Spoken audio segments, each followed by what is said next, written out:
So, have you all been keeping up with 20 minutes a day meditation? A few people nodding and a few people doing this and a few people doing this.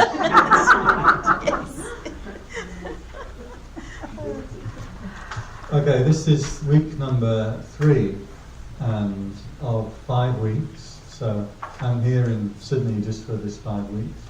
And in fact, the last week that I'm here is my last day here. And so the idea is that over the 5 weeks you pick up a regular meditation practice. And to find a place in your home, find a space in your schedule, and sit for 20 minutes a day.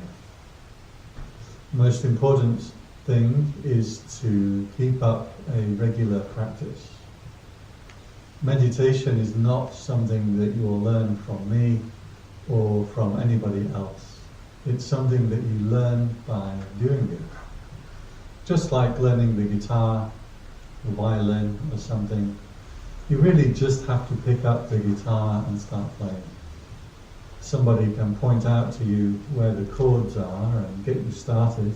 Somebody might tune your guitar, but you really just have to keep on doing it. And then bit by bit, you add in the different aspects. So if you're learning the guitar, you add in new chords and you practice a new chord. It takes 30 seconds to show you where the chord, where your fingers go on a guitar, right, on a chord, but then you have to go away and practice it. So simply having somebody to tell you where to place your fingers on the frets to make this particular chord is fairly useless. You have to go away and start practicing it. And if you don't, then you're never going to be a good guitar player, right? You have to practice all of those chords, and you can't miss any chords off. It's like that C chord. That's all the chords are nice and easy. When you do a C, you have to like switch your hand around the other way, and your little finger has to cover 2 strings. And that was as far as I got. It was just too difficult to do the C chord. I couldn't do it. But if you don't learn all of the chords, you're never going to be a very good musician. I mean, Bob Dylan got away with it, but for most people, you're going to have to learn all the chords. So the same with the meditation is when we sit up here and we do talks, suddenly I will try to make it interesting. I try to bring in some interesting ideas. But at the end of the day, if you want to be a meditator, if you want it to change you in some way, you just have to do it. So, 20 minutes of meditation every day, and we're going to do 20 minutes here together. Very useful to do the meditation with other people. Come together as a group. It's not necessarily that your meditation is better when you're with other people. In fact, often it can be worse. Somebody behind you is scratching or shuffling or something, and that can just seem to disturb your meditation. But the act of bringing yourself out of your house, taking some time out of your schedule, to go and meet with other people and sit with other people makes a statement to yourself that this is something that's worth pursuing and worth developing. For the practice at home, don't worry too much about the technique. I will explain more this week about how mindfulness works. This was a course in mindfulness, and actually they kind of set it up and wrote it out. I didn't set that up. There are other aspects to the meditation other than mindfulness too. But for this 5 weeks, we're concentrating on that quality of mindfulness, which I will explain in more detail today, how it is, how it works, what it is. And so 20 minutes a day, find your seat, no Facebook, no, keep the cat, make sure the cat's in another room, and be careful to put aside your worries and your thoughts when you come to the meditation. Worries and thoughts may come up in the mind, but while you're meditating, that's not the time to be processing them. Eventually, you can meditate the whole time, but certainly while you're developing the practice, you have to separate meditation time from the rest of the time. For instance, thoughts and worries can come up in your mind, but while you're doing the meditation, you can say, now is the time for meditation. Say it 3 times, now is the time for meditation. And that kind of makes that statement to yourself that the thoughts and worries that you have may be real, may be genuine, and you will have to spend some time processing those things at other times. If you're planning out your pension scheme, you can't just be mindful and then never plan out your pension scheme. Otherwise, you never have a pension scheme. So to take that time aside on a daily basis as a way to remember that there is something else other than all of this stuff that you work with and that you think with. There are lots of distractions in this world that will endlessly fill up your time. Right? Last week somebody said to me, I'm not coming to your Dharma talk next week because I'm busy. I said, oh, busy, like something really important is on. You have a doctor's appointment. Is your car being impounded and you have to, urgently go and get your car? And she said, no, I'm going to see Captain America.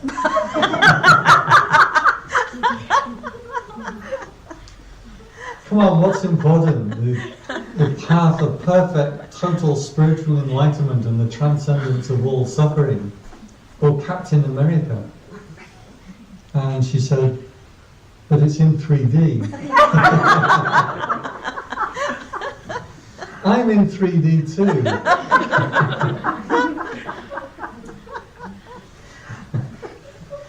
So there are many distractions that we have in the world. And when people come to start meditation, the thinking behind it is that here I am and I'm okay, and what I want is an extra thing to add on to me.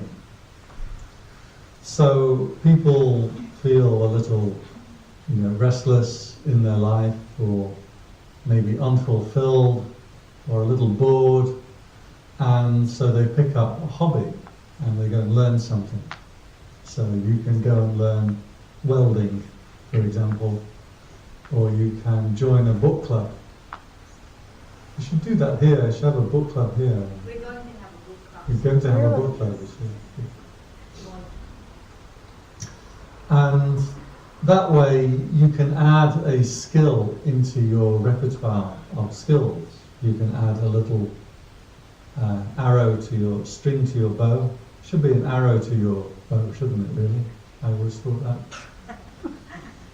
And then you'll be a little bit better. But the trouble is that then you're just adding something extra to what you already are, and you haven't changed what you already are. Now, for many people, do you know that cartoon that's been doing the rounds on Facebook, and it has a man standing there in front of a crowd, and he says, "Who wants change?" And the audience says, "We do." And then he says, "Who wants to change?" Nothing.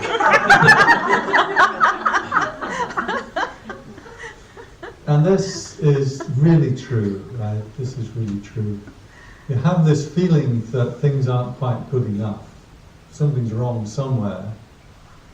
And if you're wise, you can see that this is a feeling inside you. It's not really in society. The society that you have, if you change the society, then will things be good enough? Then will you be happy?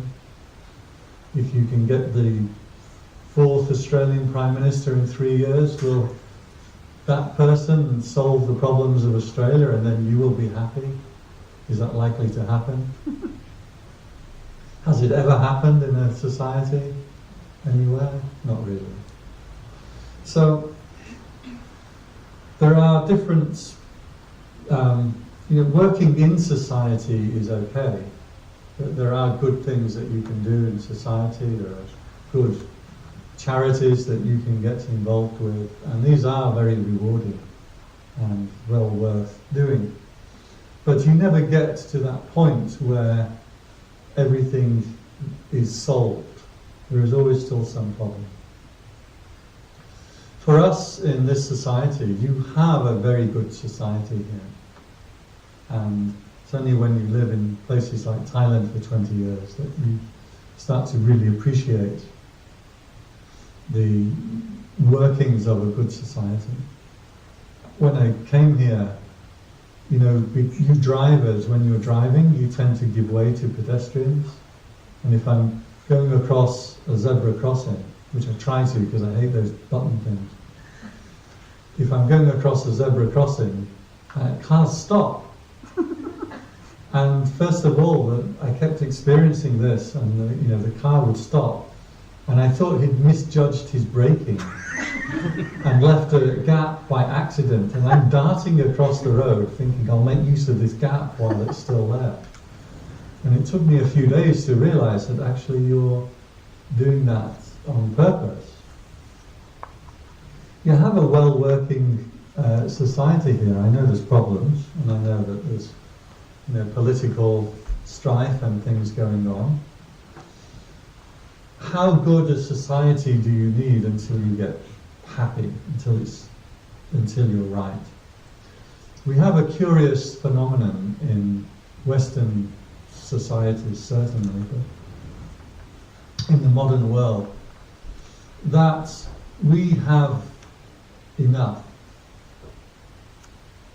And this means that we don't really have a big problem that's facing us.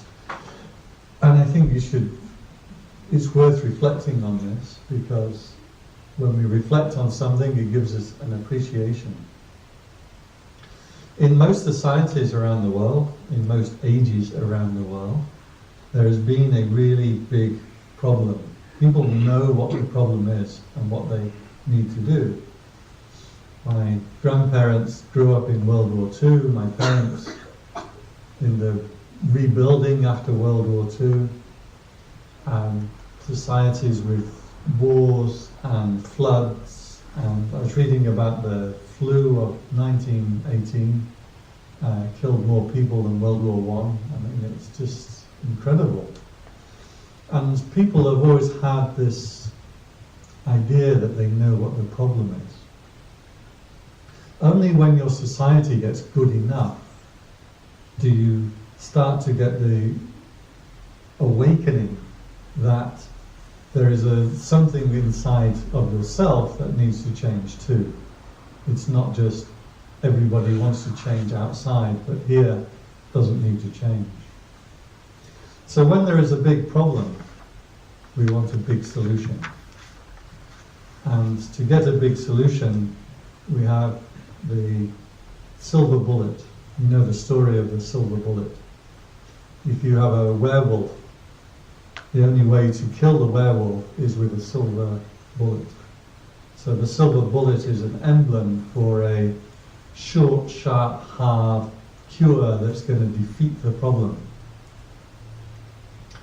And the symbology behind that, by the way, silver is, or was, silver and gold were the only really pure substances that mankind was able to make. And they don't rot or rust. Silver will actually rust in 1,000 years or so, but that's why they used to make needles out of silver, because they don't rust and rot. So the idea of a silver bullet means that there is a little essence or a little seed of purity. And when you can put a seed of purity into evil, eventually the evil will be destroyed. That's the idea of the silver bullet. But what happens when you don't know what the problem is? Where are you going to shoot your silver bullet?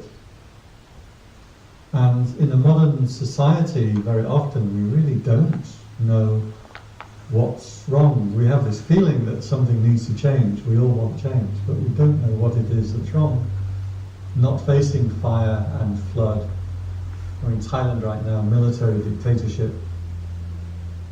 People going to prison for 30 years for making a comment on Facebook that's anti-government, things like this. It's really sickening and really sad to see. But if you don't know what the problem is, then what we need is not a silver bullet that's going to take down the problem, but what we need is a secret source. And a secret source means some source or some additive which you can apply to every food and it will make every food better. That's a secret source. It's not something from Jamie Oliver. Also we call it salt sometimes, because salt will change the experience of everything that you add salt to. So our secret source when we come to doing the meditation is this quality of mindfulness. Because the quality of mindfulness, once it's developed or identified, can be applied to every single experience. Just like salt can be applied to every single food and can make that food taste better. I think we shouldn't call it secret sauce now, we should call it MSG, right? We need a MSG, spiritual MSG, that's going to make all of our experiences better. So this, and the Buddha also used this analogy. He called it like salt. He said, just as salt is the taste of the entire ocean, so too this quality of awakening applies to every part of your being. So when we are starting to develop a meditation practice, this quality of mindfulness is something that we can apply to every single state that we have. Now, states of mind, states of being, all have this one particular quality of awareness inside every state of being. So, you can be happy, you can be sad, you can be angry, you can be working, you can be meditating, or you can be watching Captain America. And this quality of awareness is always there in your experience. As I mentioned last week with the refrigerator light, you have to ask the question, where is awareness, or am I aware? In order for that recollection to awaken. So I like to call the quality of mindfulness, and my personal translation is recollection. Recollection has two connotations. Sorry. I brought a notebook. I forgot. You need a tablet, that's what you need. I've got a little phone, but I'm not going to be sitting here using my phone. The quality of the word recollection has two connotations. One is of remembering, so you are really remembering yourself. And the other connotation is to recollect your faculties, to recollect yourself. The Pali word, which is the Buddhist word, was called Sati Sampajanya. And the word Sati means to recall. So if I ask you, what's your mother's name, or what town were you born in, you can call that up into your mind, right? Before I ask you the question, that's in your memory. But after I ask you the question, that is in your recall. It's different, right? So the word sati means to call into your mind. So it's not enough to have something in your memory. It needs to be called up into the conscious mind. And the word sampajanya means wakefulness or awareness. So you put these two words together, sati sampajanya, and this is what in modern day is called mindfulness. Mindfulness doesn't really, what is mindfulness? It's like being careful. Be mindful when you cross the street. But is that a spiritual quality? Not really. So personally, I don't like the word mindfulness so much. To call into mind your own awareness.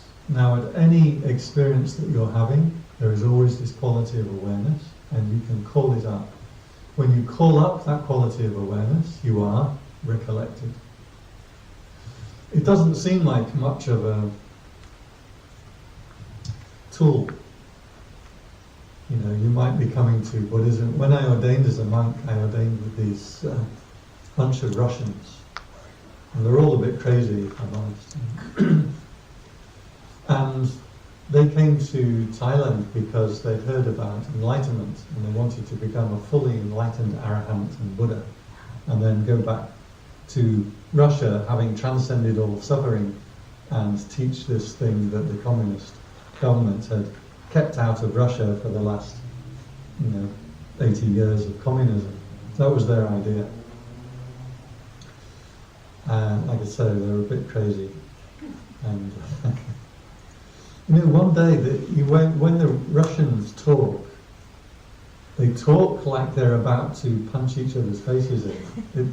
And they're just talking about the weather, but it's comes across very heated. And one day they were talking and really talking loudly and gabbering to each other, and we were sitting around drinking tea. And then they all went quiet and like this, and then they pushed one of them forward. And he said, yeah. And then he looked at me and he had the best English. And I swear this is what he said. He said, Venerable, is it true that in England you have a separate tap for the hot and the cold water?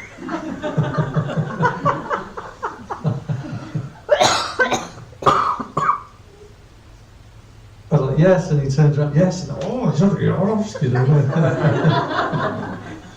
how would that even be a question? I don't understand.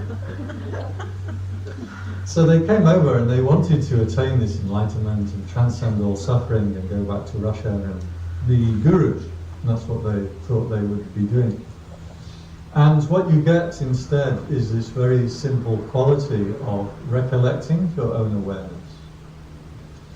The power of this recollection is that it is there with every single experience. So it is like the secret sauce. It's like the MSG that you can apply to every single state, whether you're sitting, standing, walking or lying down, whether you're going forwards or backwards, eating, moving around, urinating, defecating. I have one friend who's a Dharma teacher. And she said, the sitting on the toilet is the best place to practice letting go.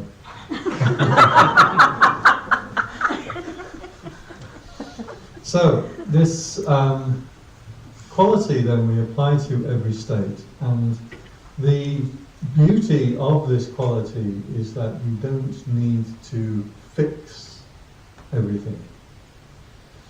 If you follow psychology and you have neuroses and unconscious and hidden motivations and bad habits, depending what school of psychology you follow, then you have to come to therapy and pay the therapist or the analyst for week after week, month after month, and he builds up a dossier, and eventually he gives it to you. This is you here in this dossier, and you have to fix it all up. But can you fix your childhood? Can you fix your parents? Can you fix your health? Can you fix your society? You can't really do it. It's worth trying, and psychology is good. I'm a psychologist myself, so I'm a fan of psychology. But if you were to try and fix yourself and put all the elements of your being into such a perfect form that you gain spiritual enlightenment, and then suddenly all your life becomes transformed, and suddenly nobody argues with you, and your boss appreciates you, and you wander around beaming loving kindness at everybody, and they can really see a transformation, it's not going to happen. So this quality then is something that doesn't seem like very much. Doesn't seem like a spiritual tool that is going to transform everything. But when you bring this quality of awareness to every action that you do, and you practice it in your sitting meditation, but once you can get hold of it and identify it and appreciate it in the meditation, you start to take it out into daily life. And some interesting things happen. It's very interesting, for example, driving with awareness. Because normally you drive and your mind switches off and you think about something else, and you better hope that your body is driving your car in a good way for you while you're busy thinking about other things.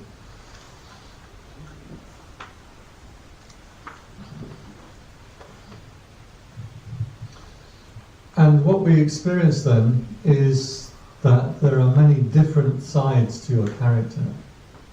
There are sides of you that want one thing but do another thing. For example, one side of you, maybe you smoke cigarettes. I was talking to someone about this. I'm a reformed smoker myself, so I'm 11 years without a cigarette. Back when I was smoking, I had one side of me wanted to smoke cigarettes, and one side of me hated smoking cigarettes. Usually the cigarette smoking side won, I have to say. And it's like there's two parts to your character. Well, who am I? Am I the person that wants to smoke, or am I the person that doesn't want to smoke? Then one day I was working in my garage, and I was practicing mindfulness. And mindfulness, you're aware, you only care about the thing that's arising in your mind at that second. Everything else can sort itself out. The past, the childhood, the parents, that can sort itself out. The future can sort itself out. You're only interested in right now. And I was standing there and there was a little tickle. It seemed to be down here, but inside, this little tickle. And it's like, that's really interesting. And I turned my attention onto this tickle, and then it kind of hid. And a little bit later, it came back again, and I saw this tickle. And I gave it permission to do what it wanted to do. And when you're mindful, you get really interested in these things. And as this little tickle came up into my mind, and it was an impulse to light up a cigarette. So that's really interesting, because normally I would just light it up. Then I thought, what happens if I keep watching it? And this little tickle is there. It's like, now it's turned into like, I need a cigarette. I have to go and grab a cigarette. It's very interesting. Then the other side of me popped up. Don't have a cigarette. You shouldn't have a cigarette. It's bad for you. Bad for other people. And then this side, like, I don't care. It's like you've got these devil and the angel on the two shoulders, and they're arguing with each other. This is really interesting. I can feel my mind bouncing backwards and forwards. Which one am I? Which one of these two voices am I? So, well, what happens if I keep watching even further? After a while, these two voices, they kind of, no, nothing's happening, and they went away. And I was left there, still, quiet, peaceful, and I didn't need a cigarette. It had gone. Then I had a cigarette.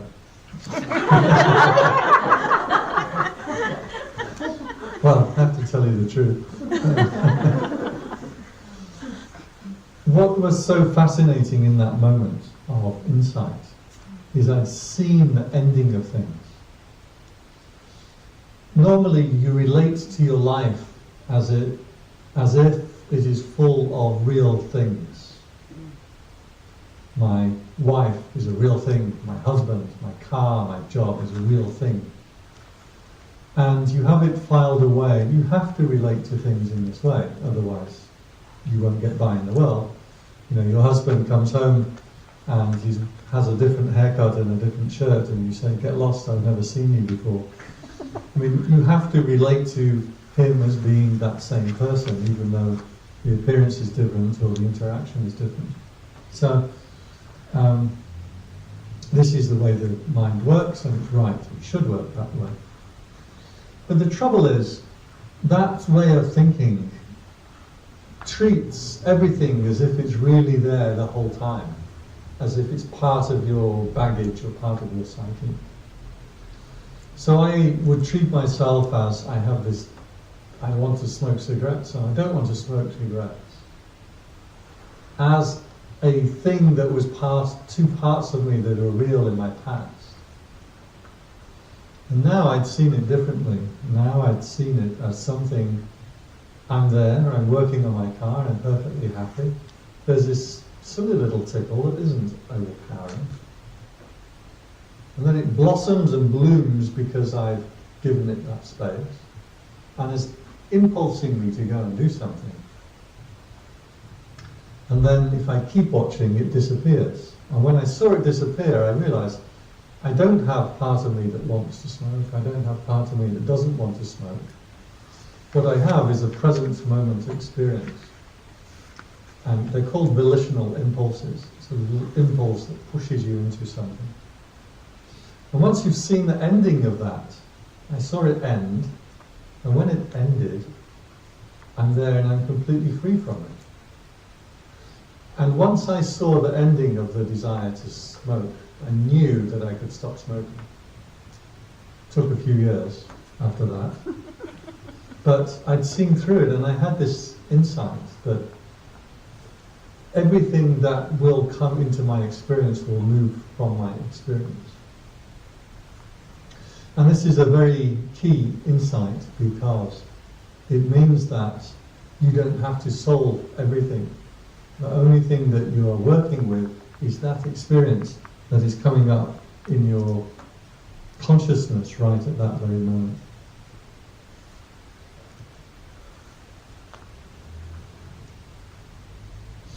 So you see the experience arise if you're mindful.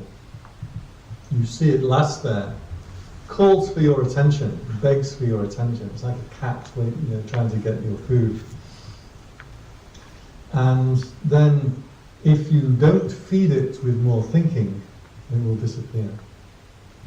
And we treat all of these kind of thoughts or impulses as if they're real things in life, which we have to do to get by. But to a meditator, we start to change this around, and we don't treat things as if they're really real. The mind can't tell the difference between a real thing and the thought of a real thing.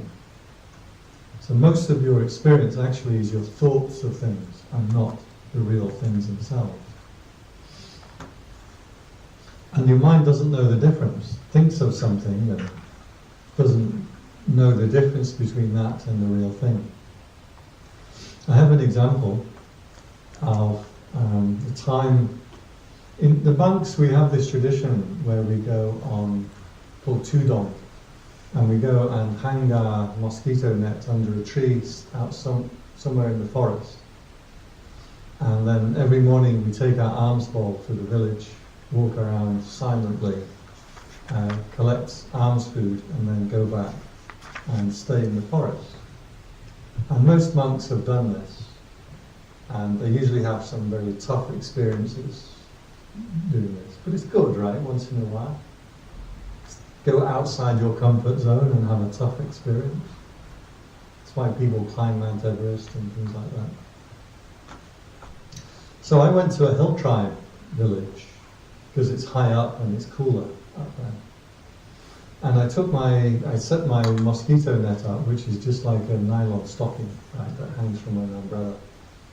And then the first day that I got there about 5 o'clock in the evening. And they're not Thai people, they're Hmong people, white Hmong people. There's a white Hmong and a blue Hmong. They're not white or blue, it's just, And they're very different to Thai people, and Thais normally will look at me or interact with me or ask me who I am and how long I've been a monk, and these people just ignored me, and it felt a little disconcerting. And so as I was trying to set up my mosquito net and find a good spot, but I couldn't really see because it was dark, and I got hold of this local, and he was there with a musket, and it's a gun, but a barrel-loading gun, front-loading gun, barrel-loading gun, one that you stick with charge, and then you ball, and then a wadding, and then you shoot some poor unsuspecting squirrel. And so he just got back from his hunting, and I said to him, oh, I'm going to be staying up here. He's a local. I said, anything that I need to know about? That's a fair question, right? Chat to the people, find out, And he said, yes, you need to know about the tiger.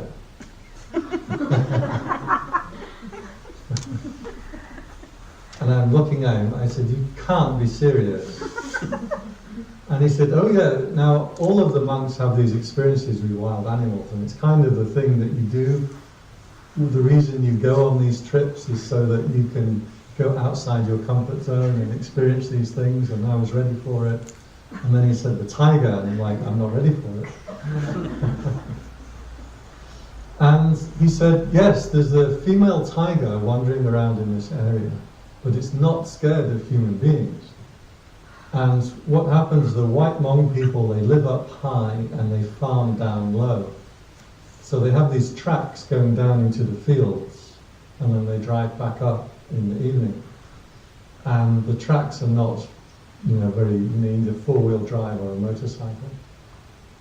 And he said, yes, the other day the tiger was lying across the track and they couldn't drive up, so everybody had to spend the night in the fields because they couldn't get back up.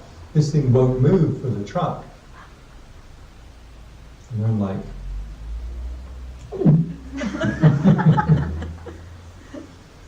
and so then I said, okay, fair enough, but these guys all live up there, right, with this tiger. They must know what to do. Like, what do? Do you there's a method surely, right? Clap your hands, or you whistle, or you stand still, or you walk away, or you wait. There's something that you do, right? Because you all live up here and you survive. I said, what do you do? And he said, you run like the clappers. And he showed me his rifle, and he said, if I see it, I wouldn't even stop to fire my rifle. And he said, and try and get to the village in time. Right? And then he wandered off, and 5 minutes later the sun had gone down, and I'm sitting in my nylon stocking in the jungle, And I could hear this thing moving around, and it had like a noise. And I could hear it moving around, and I'm sitting there quaking in terror. And what they say is, I tell you, that what the monks say is, if a tiger comes along, you offer it loving kindness. That's what they say. And I found out the truth behind this, because it's not quite loving kindness that you're offering. It's like, please, Mr. Tiger, please, lovely Mr. Tiger, good kitty, don't eat me. That's the loving kindness that you're offering. They also say that if you meet a bear, you run, but if you meet a tiger, you sit still and offer it loving kindness. That's what they say. But, it's all right to hear that kind of thing, but when you're up there. And I heard this thing moving around. I mean, it really rustles. I mean, it really moves the undergrowth aside as it's coming, and it's like purring noise. And it came right up to my net, and I swear I was just sitting in the quaking. And you know that sometimes some force takes hold of your body and you do something that you didn't think you were going to do, like when you're bungee jumping and you just jump off or something. And what happened, I don't know why this happened, and I was practicing my mindfulness because you're not thinking about football or something, and I experienced this as an outsider.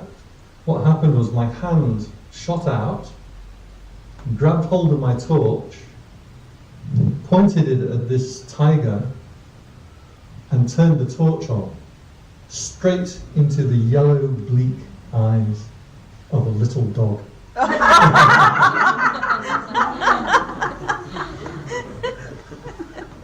And this dog, do you ever see Scooby-Doo where they're running but they don't move because they're running so fast and then they shoot off? That's what this dog did. It was so terrified. Kicked up all this dirt and then shot off into the jungle like a bullet. The next day I'm going around for my arm suit. I'm like, what about this tiger? And they're like, there's been tigers up here for 100 years. But I was talking to that hunter guy, and he said, oh, the guy with the musket. I was like, yeah. He said, oh, he's mad as a hatter. He didn't want to take me. So there was no tiger. Point is, what's the difference between a real tiger? Oh, by the way, the purring was the birds. And that's why I could hear this tiger moving around, because these birds would do this kind of sound. Which, the second night was obvious. I mean, it was really obvious that it was just birds. But, when you're in terror, you don't think of these things. So the mind can't tell the difference between the thing and the thought of the thing. It becomes real.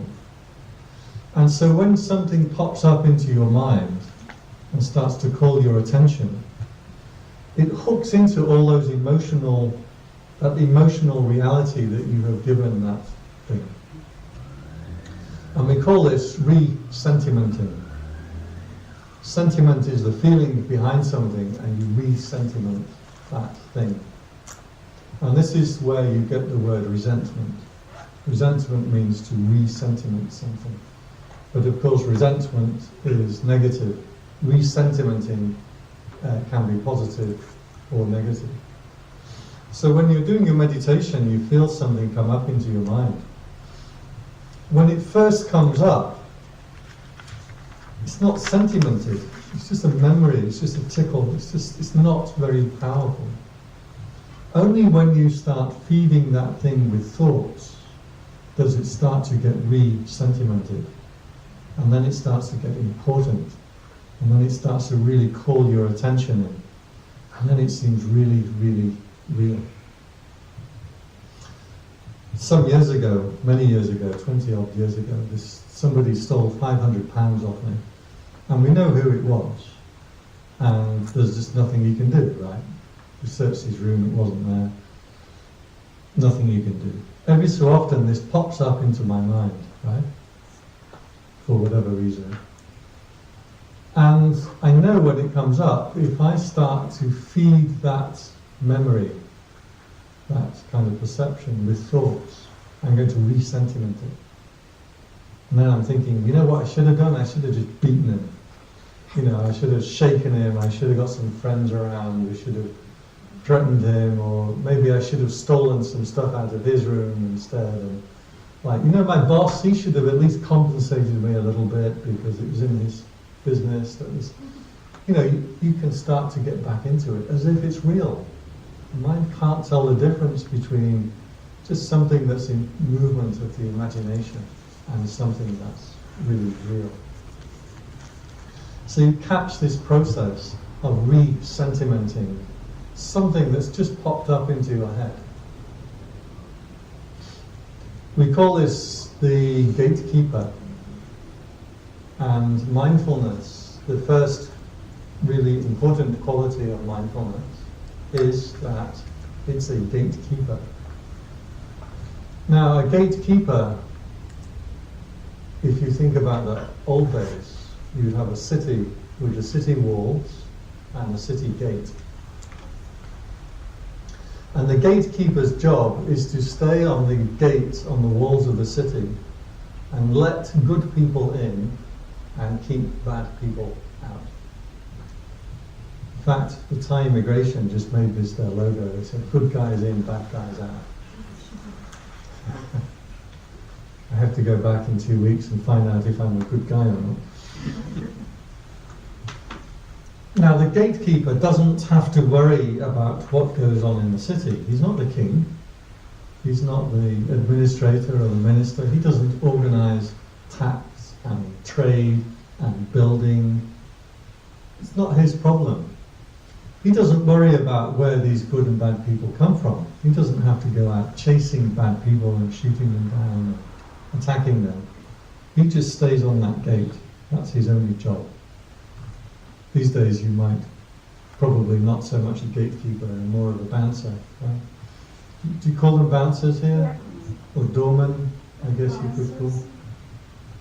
And Australians have funny words for things.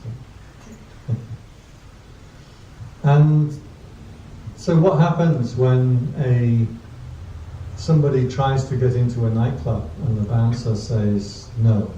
What happens? They go around the corner, they ruffle their hair, they turn their jacket inside out, and they come back with a fake Scottish accent and try and get in again. Right? This is what's going to happen with your experience. There may be some real issues in your past that come up, and they really seem real because you're re-sentimenting them. And the mind can't tell the difference between the thought of something and the real thing itself. And you don't have to deal with much in the world, but you have to deal with a lot of thoughts about stuff in the world. So, it will come up, and you see it disappear, and you let it be disappeared. And this is letting go. And people ask, how do you let go? I can't tell you how to let go of, your childhood problems or abuses that you've suffered. Or one friend of mine has a very weird autoimmune disease, neurological autoimmune disease that's left her kind of pretty crippled. You can't solve that, but you can see one thing at a time. You can have your attention on the gatekeeper. And when that thought, when that fear, when that movement, when that desire comes up, you can see it. And your job is just to see it. If it's something that's worth pursuing, if it's something that you have to do, you can say, fine, I'll go ahead and I'll entertain that particular line of thought or thinking. But beware, if you call something into your mind, even if it's blameless, even if it's wholesome, it will tire you out thinking about these things. And for most people, you're tired enough, you think enough. If it's something that's unwholesome, you can see it. I remember this guy who stole my money. Do I want to re-sentiment that? Do I want to start feeling that again? as the gatekeeper just watches, you're a bad guy. And the way you don't let it in is you don't feed it with thinking. Nothing will stay in your mind if you don't feed it with thinking. It will very quickly move. And if you watch the ending of things as it leaves the mind, then you have power over that thing. Remember your fairy tale, Rumpelstiltskin? How do you defeat Rumpelstiltskin? You have to find out his name. You know the story, right? Ish. Yes. Okay. I don't know what stories people tell you there. Actually, it's a Russian story of Rumpelstiltskin. In all the fairy tales, if you know the name of the demon, it no longer has power over you.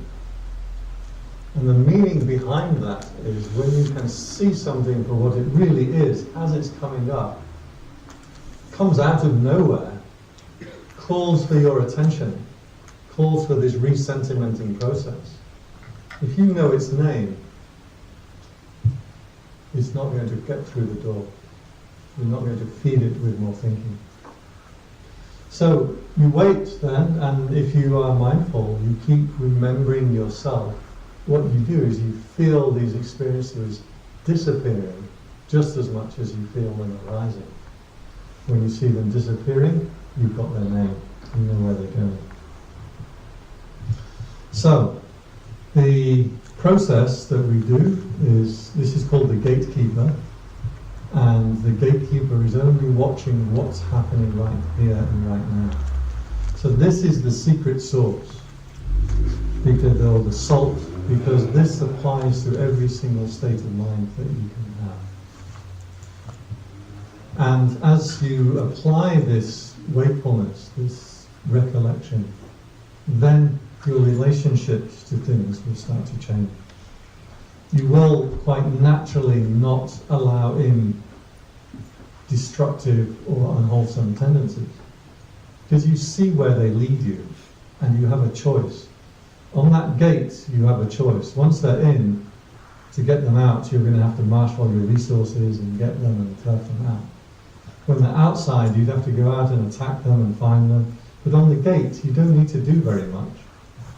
So this process will start to awaken wisdom. Start to awaken yourself to the way that your own mind works. So, we're going to sit together for a little while and give some brief instructions on how to identify and keep hold of this quality of recollection.